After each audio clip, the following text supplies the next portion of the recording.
Hello student, welcome to my YouTube channel study with reading. दोस्तों, आप सभी का स्वागत है हमारे यूट्यूब चैनल पे। आज की तारीख है 19 सितंबर 2023। तो आज के पहले करंट अफेयर को देख लेते हैं बिना टाइम वेस्ट किए। आज का पहला करंट अफेयर है, ग्लोबल क्रिप्टो एडॉप्शन इंडेक्स 2023 में शीर्ष स्थान किसे मिला है? तो इसका सही जवाब हो जाएगा भारत को शीर्ष स्थान मिला है। किसमें? ग्लोबल क्रिप्टो एडॉप्शन इंडेक्स में। ठीक है, तो देख लेते हैं ग्लोबल क्रिप्टो एडॉप्शन इंडेक्स। तो इसमें टोटल कितने सदस्य हैं? 154 सदस्य हैं। शीर्ष स्थान पे भारत है, दूसरे स्थान पे नाइजीरिया है और इसकी राजधानी क्या है? अबूजा। ठीक है, तो नाइजीरिया की राजधानी क्या है? अबूजा। और ये जारी कौन करता है? यह इंडेक्स कौन जारी करता है? तो चेनालेसिस संस्था है, ये जो है ये संगठन जारी करता है, यह इंडेक्स जारी करता है। अब लल्लन टॉप में देख लेते हैं। स्वच्छ वायु सर्वेक्षण 2023 में कौन से राज्य के जो शहर हैं किस स्थान पे, उसको देख लेते हैं। 10 लाख में पहले स्थान पे इंदौर है, फिर उसके बाद आगरा है, फिर ठाणे है। और 3 लाख से लेकर 10 लाख के बीच कौन सा है? तो अमरावती है। ठीक, अब नेक्स्ट देख लेते हैं कुछ जो है इंडेक्स में कि भारत का स्थान कितना है। तो जैसे वैश्विक शांति और खुशहाली सूचकांक दोनों में जो है भारत का रैंक है 126। ऊर्जा संक्रमण सूचकांक 2023 में भारत का स्थान है 67। और इसके बाद सर्वश्रेष्ठ राज्य जल पुरस्कार में पहले स्थान पे है मध्य प्रदेश। और सबसे ज्यादा जलाशय कहाँ है? पश्चिम बंगाल में। अब नेक्स्ट देख लेते हैं करंट अफेयर का। हाल ही में यूनेस्को की विश्व धरोहर सूची में शामिल होने वाला 41वां भारतीय स्थल कौन सा है? 42 शामिल हुए हैं, लेकिन पूछा गया है 41वें के बारे में। अभी पूरा डिटेल से बता देंगे। तो 41वां कौन सा है? तो यह है शांति निकेतन। ठीक है, अब इसकी व्याख्या देख लेते हैं। विश्व धरोहर में शामिल भारत के 42 स्थल जो है शामिल हैं, लेकिन जो है महत्वपूर्ण जितने होंगे उसको बता दे रहे हैं। तो टोटल कितने हैं? तो टोटल 42 हैं, जिनमें से 34 सांस्कृतिक हैं, 7 प्राकृतिक है और एक मिक्स जो कि कंचनजंगा सिक्किम में है। ठीक, विश्व धरोहर समिति इसका जो है आयोजन कहाँ किया गया? तो इसका आयोजन रियाद में किया गया, सऊदी अरब में। इसकी कौन सी बैठक थी? तो 45वीं बैठक थी, जिसमें 41वां शांति निकेतन जो कि कलकत्ता में है और 42वां कौन सा है? होयसल मंदिर जो कर्नाटक में है। ठीक है, अब देख सकते हैं नेक्स्ट आगे स्टूडेंट लल्लन टॉप कि देख लेते हैं पश्चिम बंगाल के 3 जो है विश्व धरोहर में शामिल स्थल। एक तो सुंदरबन, दूसरा दार्जिलिंग रेलवे स्टेशन और तीसरा क्या है जो 41वें नंबर पर है? शांति निकेतन। ये 3 पश्चिम बंगाल के हैं। अब महत्वपूर्ण देख लेते हैं कि नवीनतम अमूर्त धरोहर कौन सा है? अमूर्त धरोहर नवीनतम कौन सा है? दुर्गा पूजा है। और इसके बाद महत्वपूर्ण राज्य के महत्वपूर्ण जो धरोहर है उसको देख लेते हैं कि आगरा को कब शामिल किया गया था? तो 1983 में, नालंदा को 2016 में, सांची का स्तूप 1989 में और धौलावीरा को 2021 में। अजंता और एलोरा की गुफाएं को कब शामिल किया गया था? तो ये किया गया था 1983 में। अहमदाबाद 2 शहर शामिल हैं। तो पहला शहर है अहमदाबाद 2017 में और इसके बाद 2 साल बाद 2019 में जयपुर को भी शामिल किया गया है। अब देखते हैं कि 7 प्राकृतिक विश्व धरोहर कौन से हैं। तो पहला है ग्रेट हिमालयन नेशनल पार्क संरक्षण क्षेत्र, ये 2014 में शामिल हुआ था। काजीरंगा राष्ट्रीय उद्यान, ये जो है 1985 में। और केवलादेव राष्ट्रीय उद्यान ये भी 1985 में। मानस वन्यजीव अभ्यारण्य ये भी 1985 में। ठीक है, इसके बाद नंदा देवी और फूलों की घाटी राष्ट्रीय उद्यान जो कि उत्तराखंड में स्थित है, एक तो 1988 में और 2005 में। और सुंदरबन राष्ट्रीय उद्यान ये 1987 में। और पश्चिमी घाट कब शामिल किया गया था? तो 2017 में। ठीक है, अब इसके बाद एक मिश्रित है जो कि कंचनजंगा 2016 में शामिल किया गया है। नेक्स्ट प्रश्न देख लेते हैं। प्रतिवर्ष विश्व बांस दिवस कब मनाया जाता है? तो इसका सही जवाब क्या हो जाएगा? प्रतिवर्ष विश्व बांस दिवस कब मनाया जाता है? तो इसका सही जवाब हो जाएगा 18 सितंबर।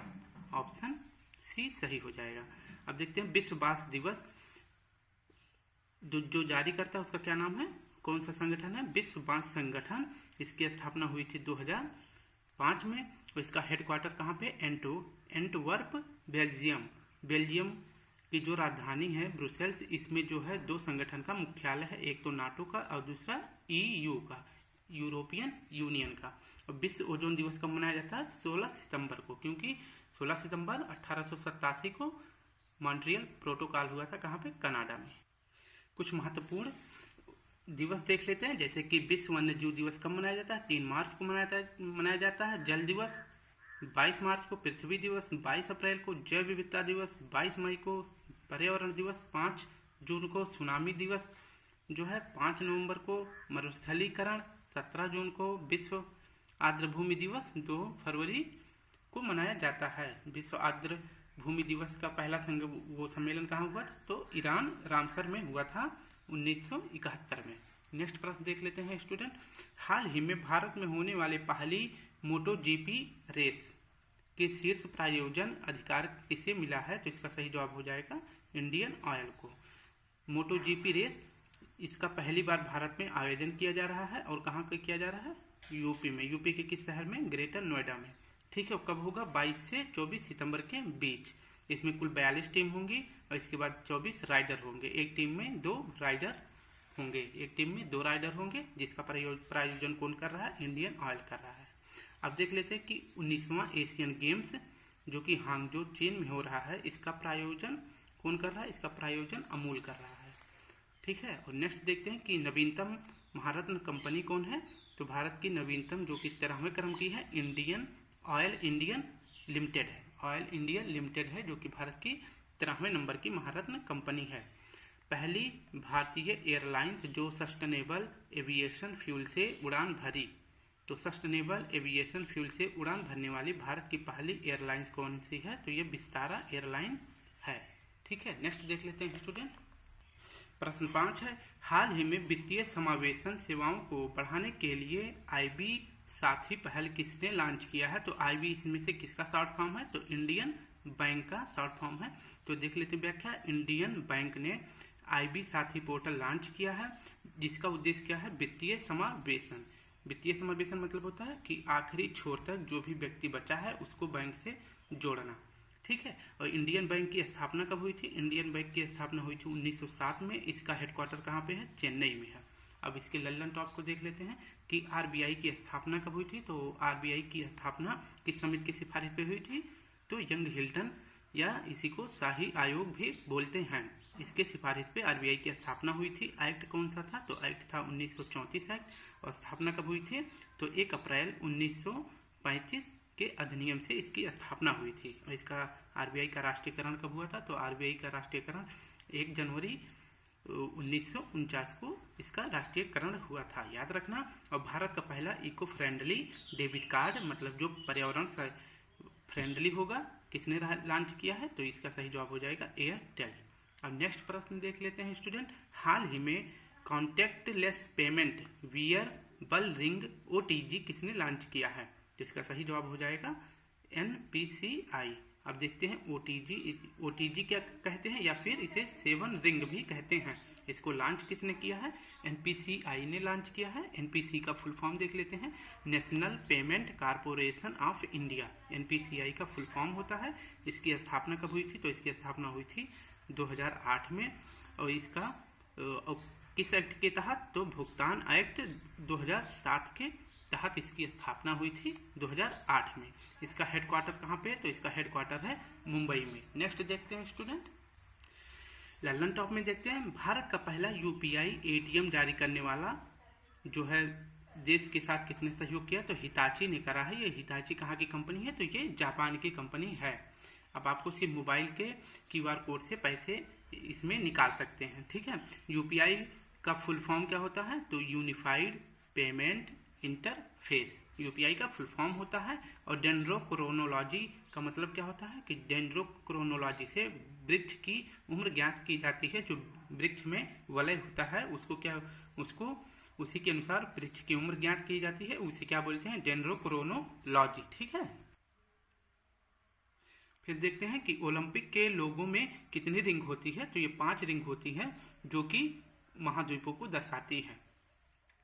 जैसे 6 महाद्वीप हैं, लेकिन जो है उत्तरी अमेरिका और दक्षिणी अमेरिका, मतलब 5 जो 6 महाद्वीपें हैं जिन पर लोग रहते हैं, तो उनमें से उत्तरी अमेरिका और दक्षिणी अमेरिका को एक ही गोले में कर दिया गया, मतलब एक ही रिंग में कर दिया गया। और बाकी जो है 4 महाद्वीपों के बारे में अलग अलग रिंग हैं। अब नेक्स्ट देखते हैं कि हाल ही में किस आईआईटी के शोधकर्ताओं ने चाय फैक्ट्री के कचरे को फार्मा उत्पादों में बदला है? तो बताएं कौन सी आईआईटी कंपनी है जिन्होंने चाय से जो कचरे निकलते हैं उसको जो है फार्मा उत्पादों में बदल दिया है। तो इसका सही जवाब हो जाएगा आईआईटी गुवाहाटी ने। ठीक है, तो इसका ऑप्शन सी सही हो जाएगा। इसका क्या मतलब है कि चाय से जो कचरा निकल रहा है उसको फार्मा उत्पाद में बदल देना, यानी वेस्ट टू वेल्थ में कन्वर्ट कर देना। ठीक है, नेक्स्ट है कि लल्लन टॉप में प्रोजेक्ट कार्टरो किसने शुरू किया था और क्यों शुरू किया था। तो इसको लॉन्च किसने किया था, प्रोजेक्ट कार्टरो मद्रास ने किया था। इसके बाद क्यों किया था, तो प्रदूषण की जांच करने के लिए। किस प्रदूषण की, प्रदूषण कई प्रकार के होते हैं, वायु प्रदूषण, मिट्टी मृदा प्रदूषण, ध्वनि प्रदूषण। तो ये वायु प्रदूषण के माप के लिए ये लॉन्च किया गया था। देखते हैं कि भारत के बाहर पहला आईआईटी परिसर कहाँ स्थापित किया गया। तो ये जंजीबार में किया गया, इसे लोंग द्वीप भी बोलते हैं और ये तंजानिया में स्थित है। ठीक, ये तंजानिया का एक शहर है जंजीबार। यहाँ पे पहला आईआईटी परिसर स्थापित किया गया था। और किसने स्थापित किया था, किस आईआईटी ने, तो आईआईटी मद्रास ने, जिसकी पहली हेड कौन है, प्रीति अगलायम। ठीक, अब नेक्स्ट देखते हैं कि परम कामरूप, इसकी स्थापना कहाँ की गई है। तो इसकी स्थापना द्रौपदी मुर्मू जी ने करी है, जो भारत के राष्ट्रपति हैं, आईआईटी गुवाहाटी में। नेक्स्ट प्रश्न है, हाल ही में स्पेनिश लीग ला लीगा ने कहाँ फुटबॉल अकादमी स्थापित करने का समझौता किया है। तो स्पेन की एक कंपनी है ला लीगा, इन्होंने पश्चिम बंगाल में अपनी एक अकादमी खोलने की स्थापना की है। अभी जो है हाल ही में ममता बनर्जी जो कि पश्चिम बंगाल की सीएम है, ये स्पेन गई थी और जो है स्पेन के जो वहाँ का फुटबॉल क्लब है ला लीला, उनके साथ समझौता किया है कि हमारे यहाँ भी एक क्लब खोलिए। तो जो है पश्चिम बंगाल में ला लीला अपना एक फुटबॉल अकादमी खोलेगा। ठीक है, नेक्स्ट देख लेते हैं स्टूडेंट कि डूरंड कप, संतोष कप और इसके बाद इंटरनेशनल कॉन्टिनेंटल कप, ये तीनों जो है फुटबॉल की कप हैं। ठीक, तो डूरंड कप मतलब किसके बीच हुआ था, तो मोहन बगान और इसके बाद ईस्ट बंगाल के बीच हुआ था। तो इसमें जो है मोहन बगान जीत गया, ईस्ट बंगाल हार गया है। और संतोष ट्रॉफी ये जो है बेंगलुरु जीता है, यानी कर्नाटक जीत गया है। और फीफा महिला वर्ल्ड कप 2023 का आयोजन कहाँ हुआ है, तो इसका आयोजन ऑस्ट्रेलिया और न्यूजीलैंड में हुआ है, जिसमें कि स्पेन जीता है और न्यूजीलैंड, स्पेन जीत गया और न्यूजीलैंड हार गया है। ठीक, इसको याद रखना। इसमें जो है महिला फीफा वर्ल्ड कप 2023 में स्पेन जीता है इंग्लैंड को हराकर। इंटर कॉन्टिनेंटल कप जो है भारत और लेबनान के बीच हुआ था, भारत और लेबनान के बीच हुआ था। तो इसमें लेबनान हार गया और भारत जीत गया है। ठीक है, 9वां प्रश्न देख लेते हैं कि हाल ही में चर्चा में रही गिफ्ट डीड योजना का संबंध किससे है। तो गिफ्ट डीड योजना का संबंध जो है उत्तर प्रदेश से है। ठीक है, तो ऑप्शन डी इसका सही हो जाएगा। अब इसकी व्याख्या देख लेते हैं कि यूपी के सीएम योगी आदित्यनाथ जी ने गिफ्ट डीड योजना प्रारंभ की है और क्यों शुरुआत की है, क्योंकि संपत्ति बंटवारे या दान देने वाले पारिवारिक विवादों में समझौतों को सुलझाने के लिए गिफ्ट डीड योजना का शुभारंभ किया है। ठीक है, कि कोई भी अपनी संपत्ति को दान दे सकता है, इसमें किसी प्रकार का विवाद नहीं हो सकता, उसके लिए जो है गिफ्ट डीड योजना शुरू करी है। भारत की पहली पोड टैक्सी कहाँ शुरू की गई है, तो भारत की पहली पोड टैक्सी यूपी के नोएडा में शुरू की गई है। इसको याद रखना कि भारत की पहली पोड टैक्सी कहाँ शुरू की गई, तो यूपी के नोएडा में। सरकारी वाहन को इलेक्ट्रिक वाहन में बदल देना, इसका लक्ष्य कब तक रखा है, तो 2030 के लिए। किस सरकार ने, तो यूपी के सरकार ने जो है सरकारी वाहनों को इलेक्ट्रिक में बदलने का लक्ष्य 2030 तक रखा है। कि एससीओ की पहली सांस्कृतिक राजधानी क्या है, तो एससीओ की पहली सांस्कृतिक राजधानी वाराणसी है। अब देख लेते हैं कि यूपी में यूनिटी मॉल खोला गया, जो कि भारत का दूसरा मॉल होगा। पहला मॉल कहाँ खोला गया था, तो मध्य प्रदेश के उज्जैन में, और दूसरा कहाँ खोला जा रहा है, तो ये यूपी के 3 शहरों में खोला जा रहा है। पहला है लखनऊ, फिर आगरा, फिर वाराणसी। ठीक, नेक्स्ट देख लेते हैं स्टूडेंट। नेक्स्ट प्रश्न है, हाल ही में किस राज्य सरकार ने सार्वजनिक परिवहन योजना लाकमी बोल सकते हैं LACCMI को मंजूरी दी है। तो इसका सही जवाब हो जाएगा उड़ीसा, लाकमी उड़ीसा। ठीक, तो लाकमी का आयोजन मतलब इसको किसने लॉन्च किया, उड़ीसा ने। क्यों लॉन्च किया है, इसको देख लेते हैं कि यहाँ के सीएम जो हैं नवीन पटनायक जी ने लाकमी का को मंजूरी दी है। अब इसका क्या मतलब है कि लाकमी को क्यों मंजूरी दी है, तो इसका ये अर्थ है कि परिवहन को बेहतर करना, जैसे कि टिकाऊ, सस्ता और सुलभ हो। ठीक है, इसमें जो है 10,000 बसें जो है शुरू कर दी जाएंगी, जो शहर से ग्राम पंचायतों तक सबको जोड़ के रखेंगी। तो इसके बाद ये कितने साल की परियोजना है, तो यह 10 साल की परियोजना है। तो याद रखना लाकमी कहाँ का है, उड़ीसा का। ठीक, अब नेक्स्ट देख लेते हैं कि लल्लन टॉप में पीएम विश्वकर्मा योजना की शुरुआत किसने करी थी, तो नरेंद्र मोदी जी ने करी थी और 17 सितंबर को विश्वकर्मा दिवस मनाया जाता है। इसमें जो है 13,000 करोड़ रुपए आवंटित किया गया है, जिसमें 5% दर से 18 तरह के व्यवसायों को लोन दिया जाएगा 5% की दर से। ठीक है। अब अमृत वृक्ष आंदोलन कहाँ शुरू किया गया था, तो अमृत वृक्ष आंदोलन आसाम में शुरू किया गया था राष्ट्रपति द्रौपदी मुर्मू जी के द्वारा। और शुभ यात्रा योजना कहाँ शुरू की गई, तो ये केरल में शुरू की गई है। किसके लिए, प्रवासी भारतीयों के लिए, मतलब जो अदर राज्य से जाके केरल में बसे हुए हैं उनकी शुभ यात्राओं के लिए जो है शुभ यात्रा योजना केरल सरकार ने शुरू करी है। तो स्टूडेंट आज थोड़ा जल्दी मतलब समाप्त किए हैं क्योंकि वीडियो छोटी रहेगी, तो आप लोग अच्छे से देखते हैं। और इसके बाद अगर वीडियो अच्छी लगे तो लाइक करें, कमेंट करें। और आपसे एक रिक्वेस्ट है, जिन्होंने बौद्ध धर्म और जैन धर्म और 2 लूसेंट का मैराथन नहीं देखा तो प्लीज़ प्ले लिस्ट में जाके देख लें, उससे आपको बहुत ही ज़्यादा बेनिफिट होने वाला है। फिर कल मिलते हैं। आज के लिए धन्यवाद। जय हिंद, जय भारत।